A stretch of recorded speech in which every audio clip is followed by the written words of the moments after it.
Hello and welcome to Feel Good Friday. Today we're celebrating survivors, the people who fought against the odds to come out the other side. Later on we'll be meeting Adrian. When he was first diagnosed with cancer, he was told he only had 12 months to live. 6 years on, he's essentially living cancer-free. But first, we're off to meet Gemma.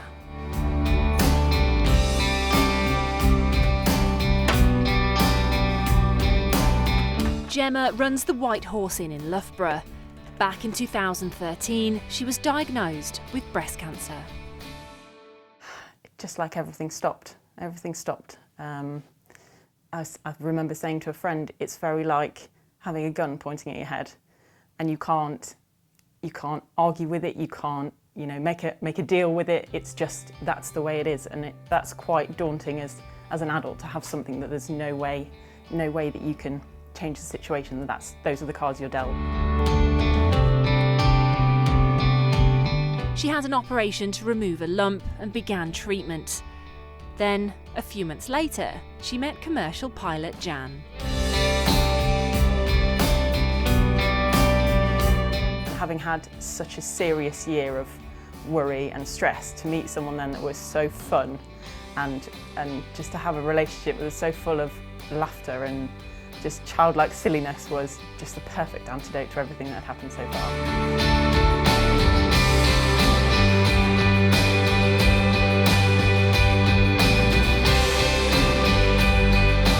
True to form, he proposed using a Christmas ornament and a Haribo ring, and they started planning their wedding. That's when they realised a certain anniversary was approaching. We sort of worked out roughly that we were going to do it in May 2018. And it was only because I went to get my prescription for my tamoxifen and I have a medical exemption card. And I noticed the date on it was actually the May bank holiday. And we went, this is too much of a coincidence to miss out on. So that was actually my 5-year anniversary, as it were. We said, what a way to do, a double celebration, to do it over a whole bank holiday weekend and get everyone involved and celebrate two huge things that had happened. They tied the knot 5 years to the day since her diagnosis. Thank you so much. Fun from start to finish. We invited about 200 people. There were villagers, friends and family, people from all over who came to join us.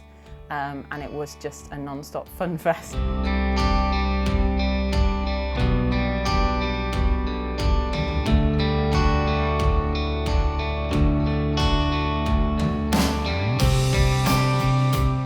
Just something I never could have envisaged when you're dealt that kind of news. 5 years ago, I never could have imagined I'd be here. And in the situation that I'm in and surrounded by the people that I care about, I feel so incredibly lucky to be here in every sense.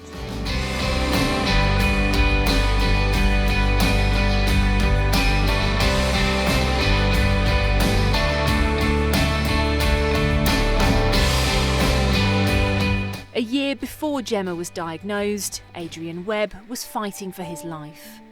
He'd been diagnosed with skin cancer, and then doctors realised it had spread.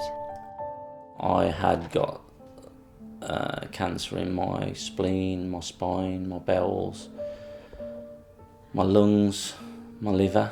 He said this was going to now affect my lifespan, and I said, okay. You're going to have to explain that one now, exactly what does that mean? And he says, unfortunately, you've got as little as 12 months to live. And that was scary. How do I tell the world? How do I tell my friends, my family? I lost my twin brother at the age of 40, and how was I going to tell my mum that she was potentially going to lose another son?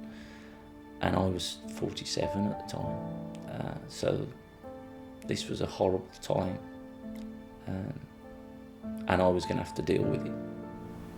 How did your family react when you told them?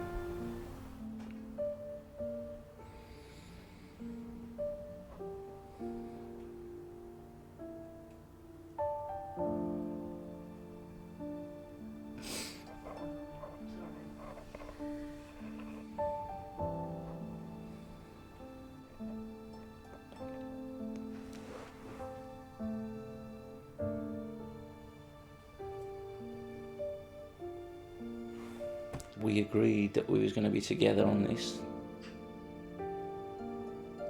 that we could make it work. And we obviously did. But when you walk in the kitchen and you see your son with his arms around your wife,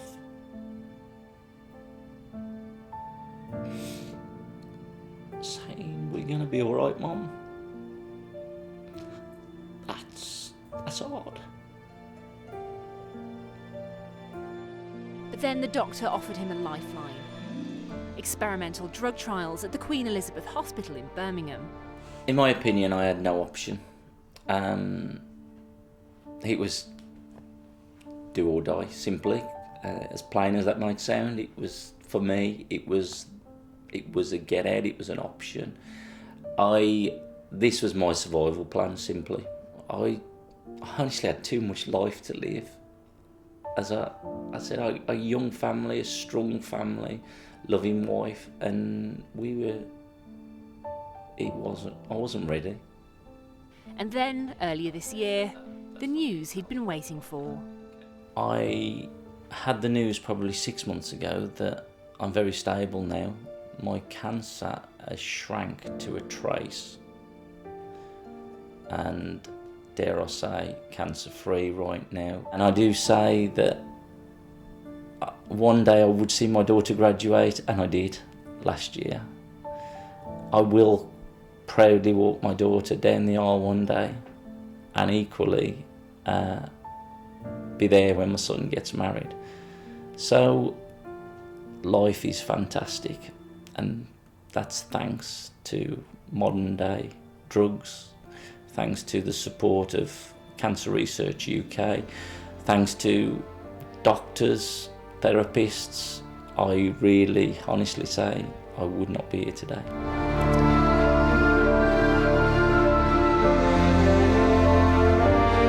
He's now throwing his support behind Cancer Research UK. He helped his wife and daughter train for this year's Race for Life in Wolverhampton and even fired the starting gun.